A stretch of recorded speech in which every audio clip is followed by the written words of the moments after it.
ఎప్పుడూ విమానం చూడని పిల్లవాడు మొదటిసారి ఆకాశంలో విమానం చూసినప్పుడు దానిని తెల్లని పక్షిగా గుర్తించటంలో సంజ్ఞానాత్మక ప్రక్రియ ఏది అంటే సాంశీకరణం. పిల్లలు తామున్న ప్రపంచాన్ని అన్వేషించి ఆయా అనుభవాల ద్వారా జ్ఞానాన్ని నిర్మించుకుంటారు అని పేర్కొన్న మనోవిజ్ఞాన శాస్త్రవేత్త ఎవరంటే జాన్ పియాజే. పిల్లవాడు పరిసరాలను తనకు అనుగుణంగా మార్చుకోవటం అనే సంజ్ఞానాత్మక ప్రక్రియ ఏంటంటే సాంశీకరణం. పిల్లవాడు పరిసరాలతో సర్దుబాటు చేసుకోవటం అనే సంజ్ఞానాత్మక ప్రక్రియ వచ్చేసి అనుగుణ్యం.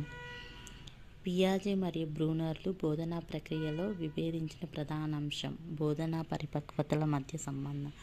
పాలపీకతో పాలు తాగే అలవాటున్న పిల్లవానికి గ్లాసుతో పాలు ఇచ్చినప్పుడు మొదట పాత పద్ధతిలో చప్పరించడానికి ప్రయత్నించి తర్వాత కొత్తగా గ్లాసుతో తాగడం నేర్చుకోవడం అనే సంజ్ఞానాత్మక ప్రక్రియ